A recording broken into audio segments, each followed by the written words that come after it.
Bem, pessoal, nós vamos iniciar a nossa unidade 3 sobre sustentabilidade. Qual é a função desta unidade? É discutir, a partir deste momento, tudo que veio gerando essa conscientização ambiental para chegarmos no caminho da sustentabilidade, nos termos e conceitos utilizados dentro da sustentabilidade, do surgimento do chamado desenvolvimento sustentável. Então, o que é que nós vimos na unidade anterior, que foi a unidade 2? Nós discutimos o processo histórico da relação homem-natureza, a partir daí chegar no processo de conscientização, compreensão do estado atual e, consequentemente, essa discussão gerou a necessidade de encontrar um caminho alternativo, um caminho mais sustentável, um caminho mais ambientalmente viável para atender a demanda da sociedade, consequentemente, nós conseguirmos implementar modelos de desenvolvimento que pudessem respeitar os limites do ecossistema. Na prática, nós ainda temos muita dificuldade na aplicabilidade desses conceitos, desses preceitos de sustentabilidade, de desenvolvimento sustentável, mas nós precisamos encontrar caminhos. O desenvolvimento sustentável, ele é um termo que nós vamos ver lá na frente, na sua concepção, muito subjetivo, mas nos dá uma luz no fim do túnel do que podemos começar a entender em termos de contexto e praticar. E como trabalhar para que esses conceitos de sustentabilidade, que basicamente nós atrelamos ao uso racional do recurso, nós atrelamos a respeitar os limites impostos pelo ecossistema. Então, nós temos aí uma dificuldade que é em respeitar esses limites do ecossistema. Por quê? A velocidade com que nós necessitamos explorar o recurso natural para atender a nossa demanda, o nosso processo de desenvolvimento, nossas atividades industriais, para que eu tenha meus produtos sendo comercializados, muitas vezes não consegue manter-se no mesmo ritmo de reposição desse recurso natural. Então, eu preciso encontrar formas alternativas para isso. Eu tenho N possibilidades hoje. A reciclagem é uma delas, onde eu vou fazer o quê? Eu tive a extração da matéria-prima, agreguei insumos e materiais, componentes, num processo de fabricação para gerar um produto. E ao findar a vida útil deste produto, eu simplesmente descartava esse material de novo, de maneira, na maioria das vezes, inadequada no meio ambiente. Eu gero resíduo no processo industrial e eu gero resíduo na ponta quando eu findo a vida útil do produto que eu consumi. O que acontece com o processo de reciclagem? Ele vai pegar este resíduo que está sendo descartado após a sua vida útil e ele vai fazer um processo de transformação. Para quê? Para valorar economicamente este resíduo e, em vez de descartá-lo no meio ambiente, mesmo que de maneira adequada, através de um aterro sanitário, por exemplo, eu vou agregar valor transformando ele novamente em matéria-prima. Com isso, eu diminuo a exploração do recurso natural na fonte geradora desse recurso, que é o meio ambiente. Então, isso é um caminho, é uma prática, seria um conceito-chave para aplicar também sustentabilidade. Mas eu não tenho só este caminho, eu tenho N situações que eu tenho que observar que, inclusive, recaem sobre o atual modelo que a sociedade tem seguido em termos de padrão de consumo. E como já foi discutido anteriormente nos seminários, eu tenho a diferença entre consumo e consumismo. Eu preciso reavaliar esse comportamento do indivíduo e da coletividade para entender que existe um contexto onde eu vou observar que este padrão de consumo deve ser pautado no atendimento de uma necessidade. Mas o próprio conceito de necessidade é subjetivo. O que para mim pode ser uma necessidade, para você pode não ser, e vice-versa.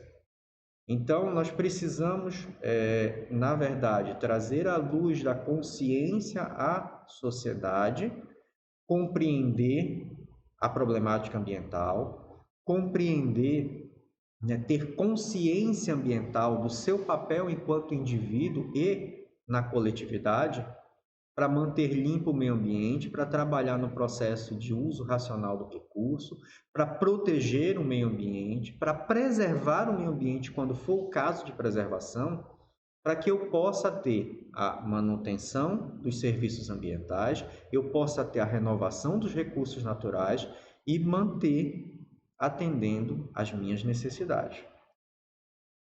Então, nenhuma civilização antiga teve o poder desestabilizador que a sociedade contemporânea tem.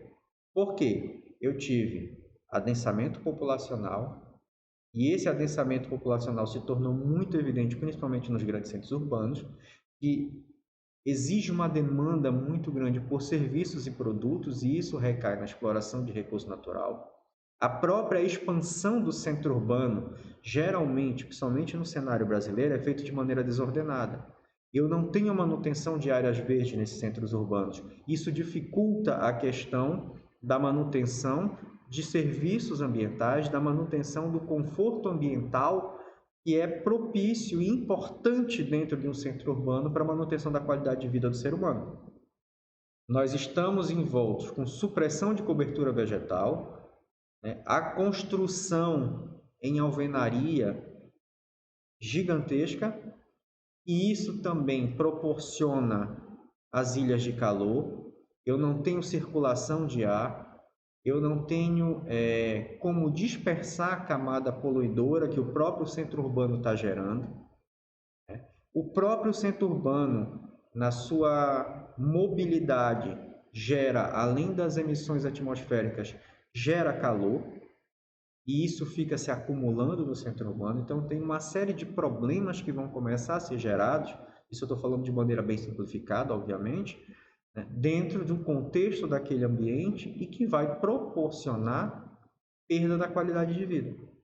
E aí nós temos uma série de problemas que nós vamos ser acometidos por conta disso. Então, eu tenho crescimento populacional em ritmo acelerado, esgotamento de recursos naturais, porque vai demandar recursos. Eu tenho a expansão do consumo, né, a questão do manter o padrão de consumismo da região. Sistemas produtivos que utilizam processos de produção que são poluentes, e também eu vou estar descartando esse material na área, no entorno do empreendimento, no entorno do centro urbano e por aí vai. O que é que passa agora a gente a reavaliar? Quando eu vou discutir sustentabilidade, né, e os termos onde eu tenho crescimento, desenvolvimento e o próprio preceito da sustentabilidade, eu tenho as principais limitações do nosso modelo de desenvolvimento. E o fato dele atender às necessidades humanas apenas de forma parcial e ainda degenerar sua base de recursos. Esgotamento de recurso natural, não respeitando os limites impostos pelo próprio ecossistema. E aí o conceito de desenvolvimento sustentável ele surge para tentar gerar um equilíbrio nessa problemática, né? Tentar equacionar esse problema do atual modelo desenvolvimentista. E eu tenho duas linhas de pensamento. A primeira está relacionada com as correntes que, desde a economia, influenciaram mudanças nas abordagens do desenvolvimento econômico. Então, eu tenho situações como teorias acerca do congelamento do crescimento da população global, do capital industrial e, com isso, entender a realidade desses recursos que são limitados, indicando forte viés para o controle demográfico. Só que isso gera consequências. Eu estou interferindo drasticamente na sociedade. Esses princípios aí dessas primeiras correntes foram gradativamente caindo por terra, porque percebeu-se que estava sendo inviável chegar nesse consenso de postura.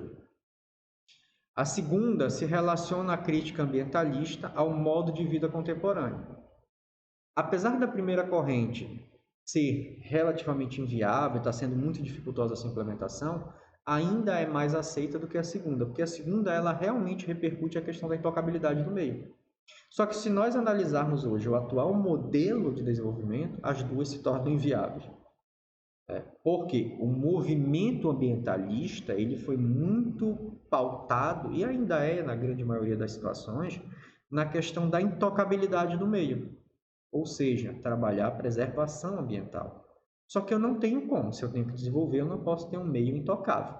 Eu tenho que explorar de maneira racional este recurso para que eu possa proporcionar o desenvolvimento. Só que congelar crescimento da população global, alguns países fizeram esse controle da natalidade. A China foi um. Mas por quê? O contingente populacional começou a se concentrar muito, a crescer, na verdade, muito, e por conta disso, historicamente, a China foi um país que passou muita fome. Então, eles tiveram que encontrar caminhos alternativos para tentar equacionar essa problemática. Um deles foi o controle da natalidade. Congelar crescimento do capital industrial é praticamente inviável. Nosso modelo capitalista, nosso modelo desenvolvimentista de crescimento econômico, ele fala muito do desenvolvimento do capital industrial. Então, fica meio complicado implementar uma situação dessa natureza. Só que eu tenho que compreender que eu tenho recursos limitados. E aí eu entro na questão da sustentabilidade. Por quê? Nós verificamos situações anteriores, em aulas anteriores, inclusive no seminário, empreendimentos que estão fazendo o quê? Não são empreendimentos que exploram recursos naturais de maneira desenfreada, mas sim estruturam áreas onde vão plantar. Um exemplo simples disso, de casos de sustentabilidade, é manejo florestal. Então, eu tenho uma área onde eu vou manejar o desenvolvimento da vegetação naquela área, vou acelerar processos de desenvolvimento daquela vegetação para atender a minha demanda por matéria-prima. A indústria de celulose, por exemplo. Então, vários empreendimentos na indústria de celulose têm áreas onde fazem manejo florestal. Indústria madeireira, de uma maneira geral, se discute muito a questão do manejo florestal, para que eu tenha sempre a recomposição dentro daquela área e o meu processo de exploração de recurso natural se dê dentro daquela área do empreendimento. E eu passo sempre a manutenção dessa área para que eu possa suprir a minha demanda por recursos, que neste caso é a madeira. O desenvolvimento sustentável revelou-se uma nova maneira de perceber soluções para os problemas globais e assim reduzir não só apenas a degradação ambiental, mas começou a incorporar outras dimensões, social, política e cultural. Então, o que é que eu tenho hoje? O DS, o nosso desenvolvimento sustentável, passa a atuar no centro do discurso de qualquer modelo de desenvolvimento, sempre pautado nesta linha de raciocínio para respeitar o meio ambiente.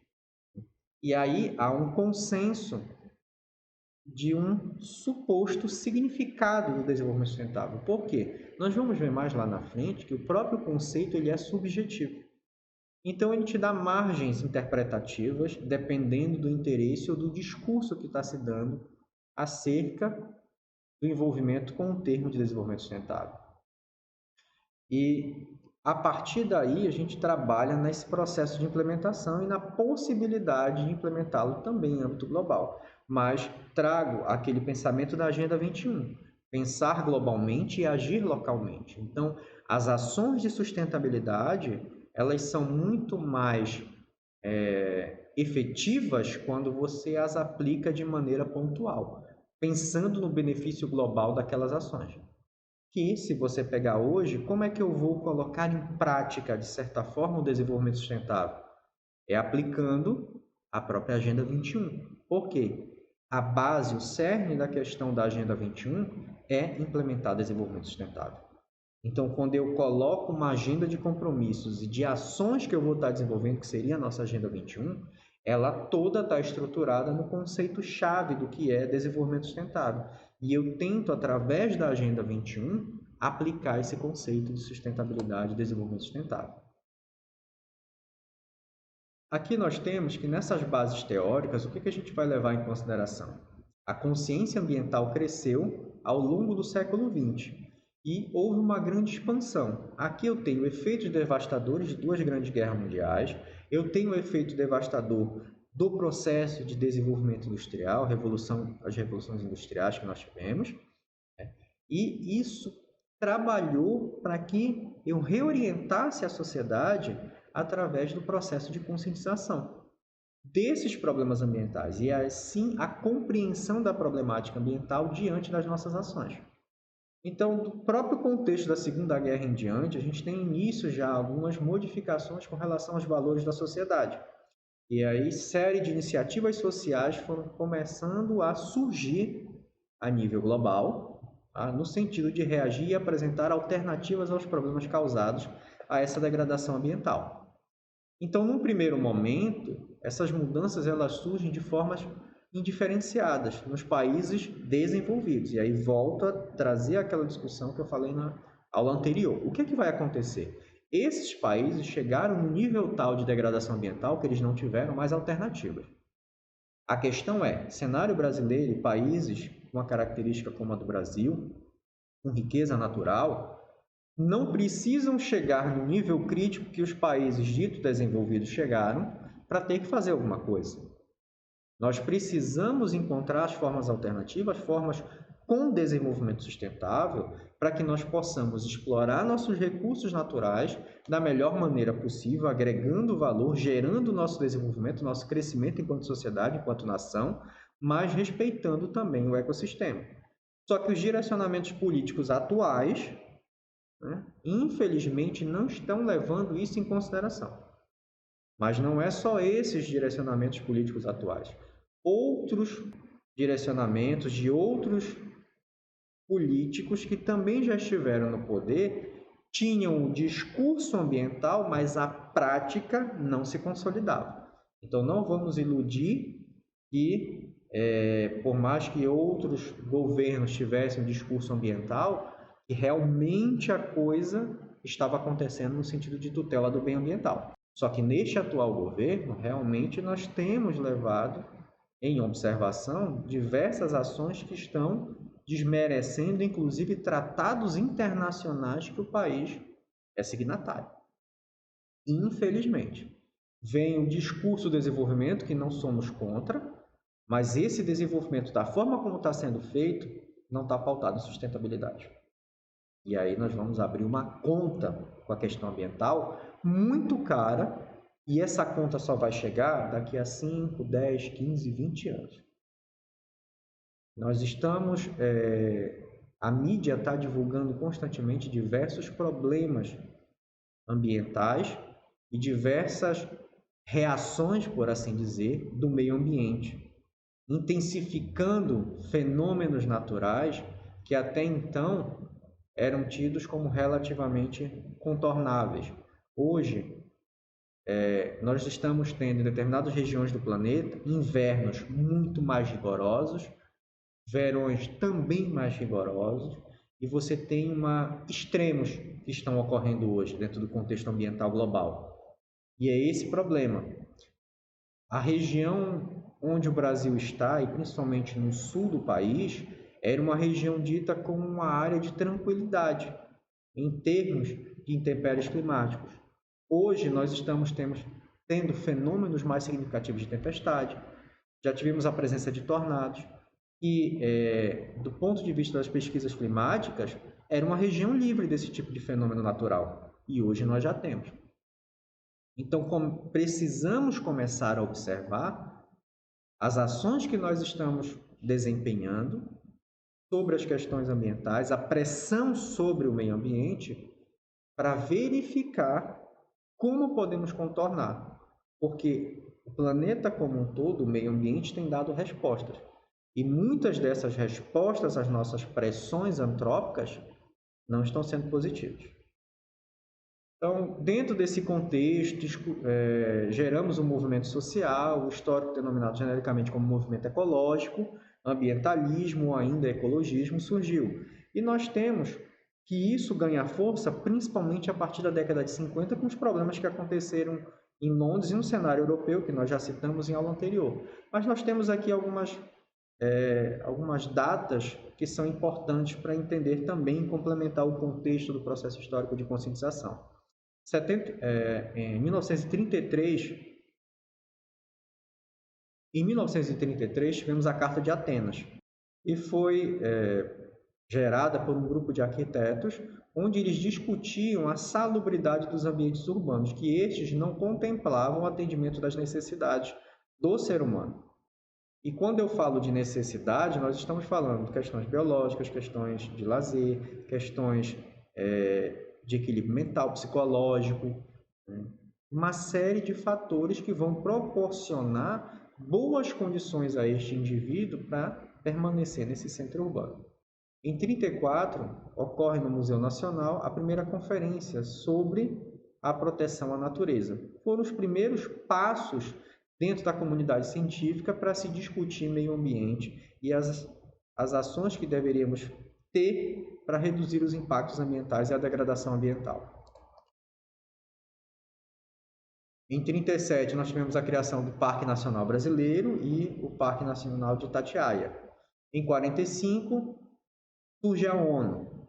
E dentro da pauta da ONU também se busca sustentabilidade, se busca equilíbrio social, econômico, ambiental. Nós temos uma série de temas que a ONU aborda hoje e ela foi extremamente importante, ela é, na verdade, extremamente importante dentro desse contexto.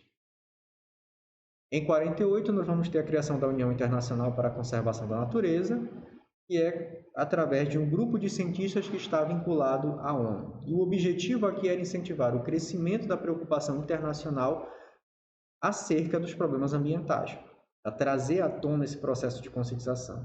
Em 49, nós temos a Conferência Científica das Nações Unidas sobre a Conservação e Utilização do Recurso. Então, olha o termo, conservação e utilização do recurso, que é considerado o primeiro grande acontecimento em termos de discussões ambientais a nível mundial. 58, estabelecido no Brasil a Fundação Brasileira para a Conservação da Natureza. 61, surge a WWF.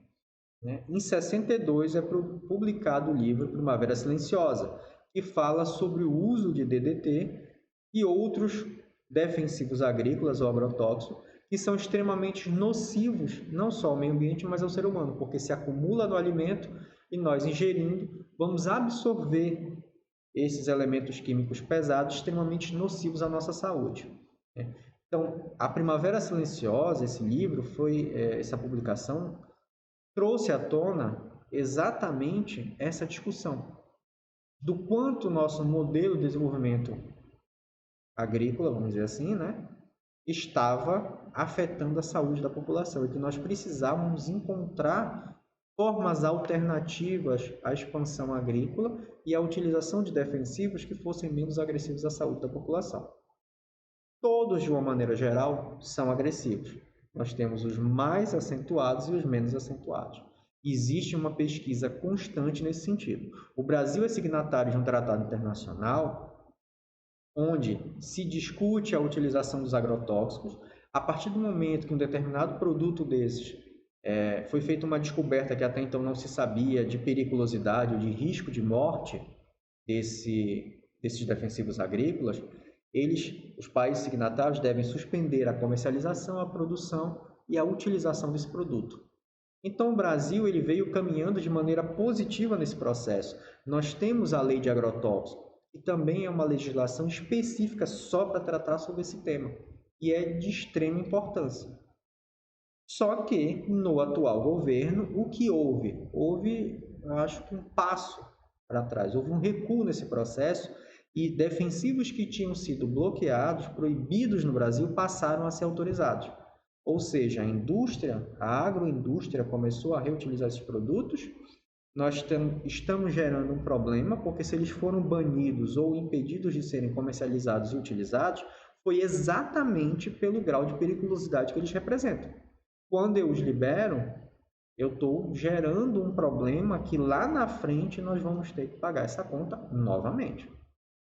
Só que o que acontece? Quando o Brasil autorizou a utilização novamente desses defensivos, alguns países que compravam nossos produtos começaram a cobrar determinadas exigências, ou seja, eu não vou comprar o seu produto que utiliza esse defensivo, porque ele é nocivo. E o que está acontecendo? A melhor produção, a produção em grande quantidade e qualidade, está indo para fora para atender às exigências de mercado internacional. E no produto interno é que está ficando o resultado da utilização desses defensivos agrícolas. Então, basicamente, estão sendo utilizados para abastecimento interno.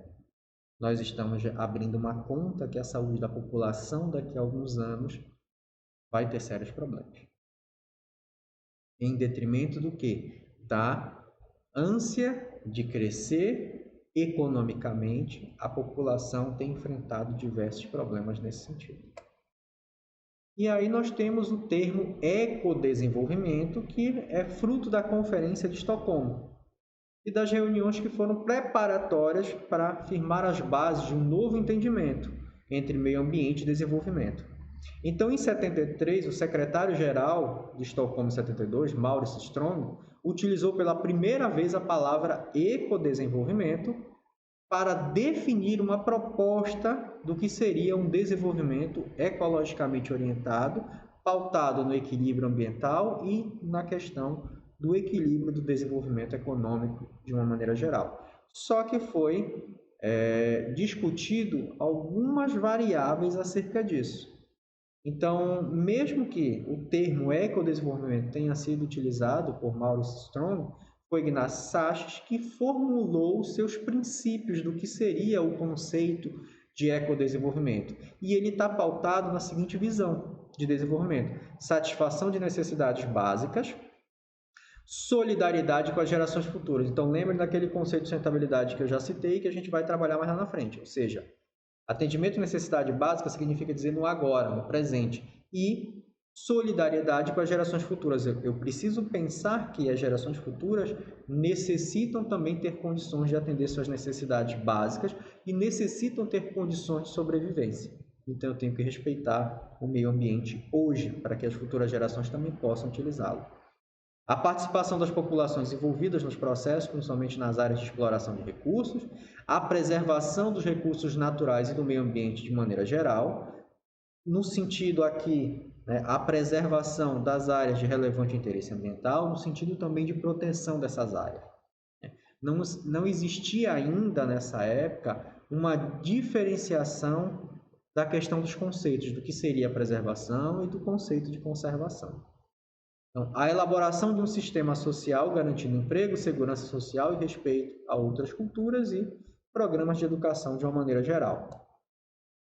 E aí a gente começa a buscar a definição de ecodesenvolvimento como desenvolvimento socialmente desejável, economicamente viável e ecologicamente prudente. Então, esta teoria do ecodesenvolvimento, ele parte do princípio onde eu desloco o problema do aspecto puramente do crescer, mas sim para o aspecto do como crescer. Tá? Ou seja, eu saio do quantitativo para o qualitativo. Eu não discuto, eu não freio o crescimento, mas eu preciso encontrar uma forma de crescer que respeite o meio ambiente, que dê equidade social e, ao mesmo tempo, dê o crescimento econômico necessário ao processo de desenvolvimento, que é o interesse fim das atividades de uma maneira geral. Então, implica na necessidade de mudanças qualitativas nas estruturas produtivas, sociais e culturais da sociedade. Quando eu chego na década de 90, que nós citamos em aula anterior, o que é que vai acontecer? Eu tenho um processo de implementação de ferramentas que vão buscar a qualidade.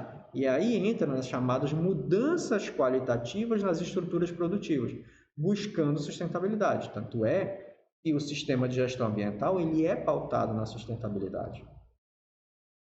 A mensagem trazida por esse documento é a de que a conservação não é o oposto do desenvolvimento. E, ao enfatizar a interdependência entre conservação e desenvolvimento, agora eu começo a usar o termo conservação, introduziu a concepção do chamado desenvolvimento sustentável. Então, essa é a base para que a gente comece a discutir sobre desenvolvimento sustentável e passe a aplicação desse modelo de desenvolvimento, respeitando no mínimo esse tripé, mas que ele foi ampliado mais à frente nas suas discussões. Então, o desenvolvimento sustentável é um novo tipo de desenvolvimento que atende e mantém o progresso humano, não apenas em algum lugar por alguns anos, mas em todo o planeta e até um futuro longínquo. Mas olha o que ele dá. Futuro longínquo. Existe uma pré-definição de limitação também.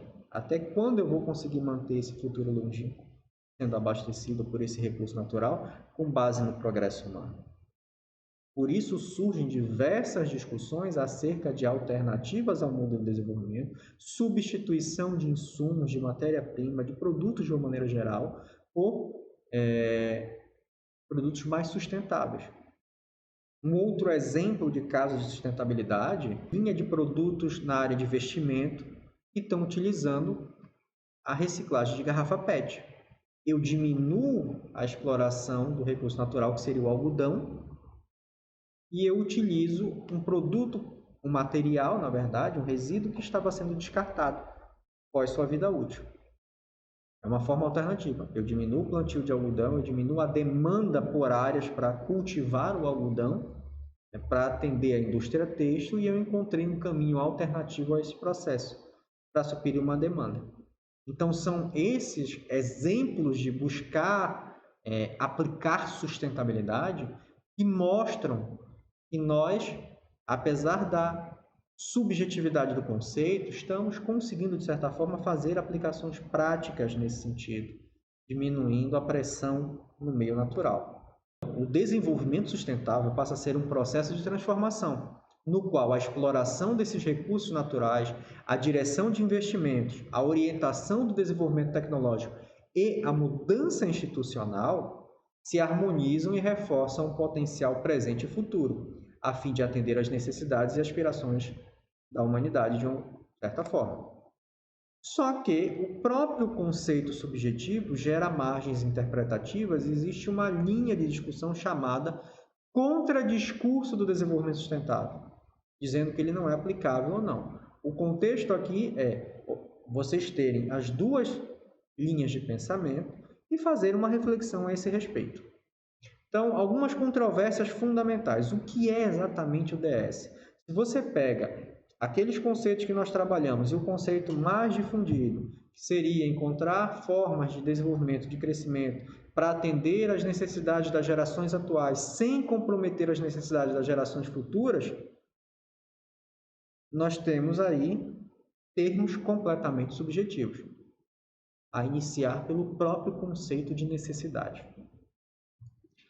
Que tipo de desenvolvimento se pretende?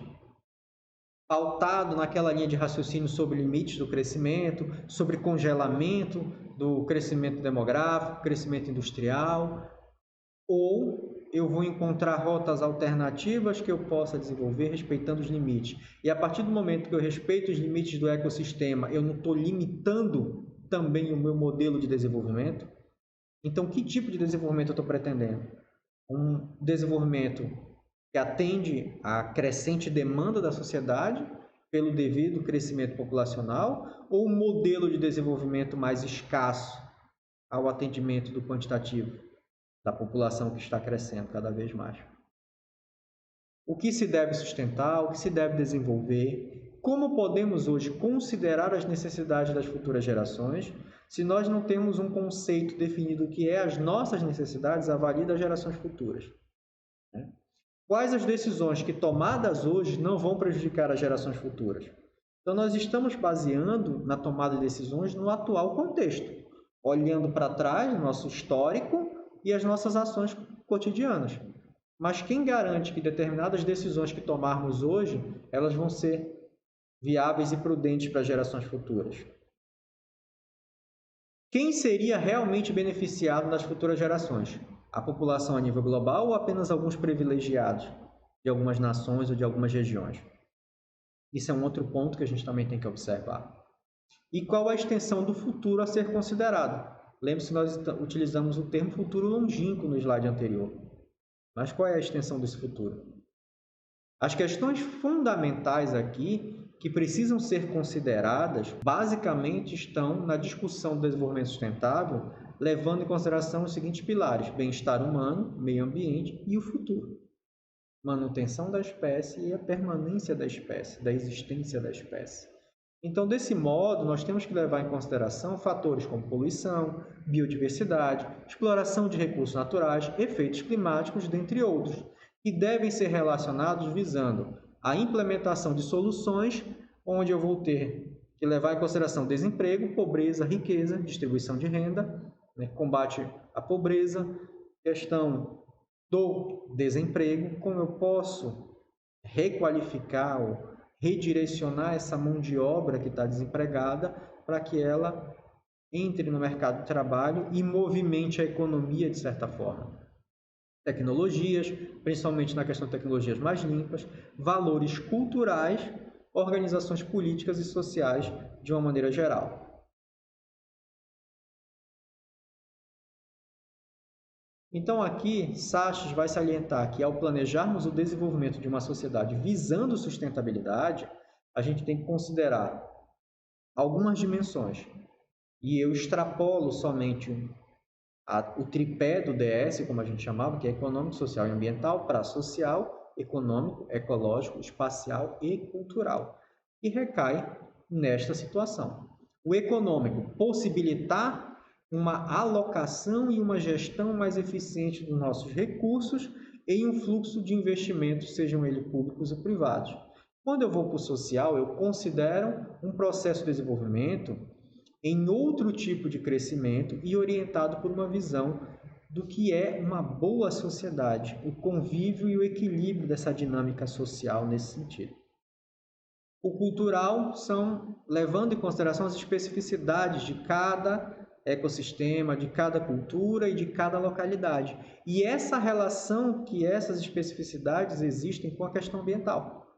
É diferente eu tratar um indivíduo que está num ambiente urbano, por exemplo, de uma população ribeirinha. Eles têm uma ligação de subsistência e uma relação muito íntima com o meio ambiente. Então, eu tenho que ter formas de abordar e de discutir a questão do desenvolvimento dessas culturas, dessas localidades. Eu não posso simplesmente chegar lá e achar que desenvolvimento e qualidade de vida está pautado nos meus preceitos, no que eu conheço como padrão mínimo de atendimento de necessidade, que eu vivo no centro urbano, eu não vivo no centro, numa área rural, numa área de convívio ambiental constante. Então, a minha percepção é diferente da percepção dele. A minha necessidade é diferente da necessidade dele. E eu tenho que respeitar esses aspectos culturais e essa interligação que ele tem naquela relação homem-natureza. Eu não posso querer impor o que eu acho certo por eu vir de um centro urbano. O meu padrão de comportamento, meu padrão de consumo, meu padrão de vida, com o que eu acho que é bom.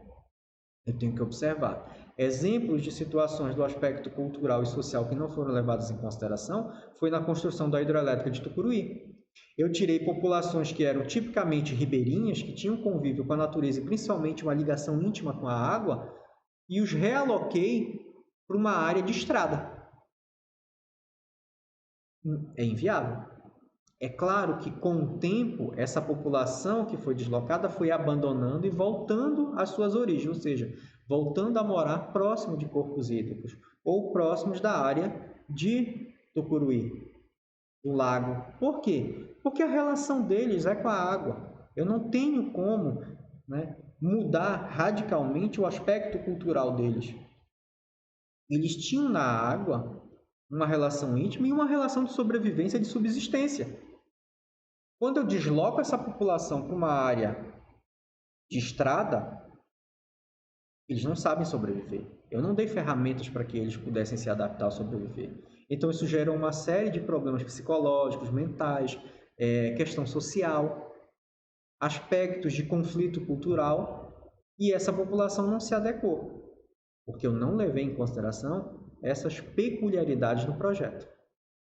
O espacial, voltado para uma configuração rural urbana mais equilibrada e uma melhor distribuição territorial de assentamentos humanos e atividades econômicas. Ou seja, essa dinâmica de interdependência entre rural e urbano deve ser levada em consideração. O centro urbano ele tende a crescer, tende a adensamento populacional e, consequentemente, isso faz com que eu crie uma dependência muito grande do rural para atender às demandas do centro urbano. E isso tem que estar em equilíbrio. E o ecológico, intensificar o uso dos recursos potenciais dos vários ecossistemas, com o mínimo de danos a eles, não é dado, tem que corrigir, para propósitos socialmente válidos, Vou limitar o consumo de combustíveis fósseis e de outros produtos facilmente esgotáveis ou ambientalmente prejudiciais. Reduzir volume de resíduo, reduzir poluição, reciclar e conservar, limitar o consumo material, investir em pesquisas de tecnologias limpas, definir e assegurar o cumprimento das regras para a adequada proteção ambiental. Ou seja, quando eu falo da configuração do meio ecológico, eu preciso encontrar ferramentas onde eu possa interagir com este meio, mas pautado em sustentabilidade, pautado em respeito, na verdade, a esse ecossistema para que eu alcance sustentabilidade. Se eu consigo trabalhar essas 5 variáveis, eu consigo o mais próximo do que seria o conceito de sustentabilidade. É reduzir impactos, é respeitar limites, é atender demandas, levar em consideração as peculiaridades das relações homem-natureza nos aspectos culturais e sociais e gerar desenvolvimento econômico. Então, dentro dessa estrutura, a gente começa a encontrar os primeiros caminhos para colocar em prática a sustentabilidade e entra como exemplo, ao longo do que eu explorei nessa discussão com vocês, né, esses exemplos de ações que trabalharam a sustentabilidade, que é exatamente o item 3.3 dessa unidade, que é o final, são estudos de caso em sustentabilidade. Foram discutidos nos seminários que vocês apresentaram e eu fui tratando aí em alguns pontos, algumas situações que servem como estudo de caso sobre sustentabilidade e o que está sendo feito hoje. O importante é buscar ideias, inovação na tecnologia e no reaproveitamento dos resíduos, que é a valorização econômica do rejeito, de certa forma, do resíduo, para que a gente diminua a pressão no meio ambiente e, consequentemente, eu tenha a manutenção do equilíbrio e dos serviços ambientais. Ok? Nos vemos na próxima aula, pessoal. Até mais.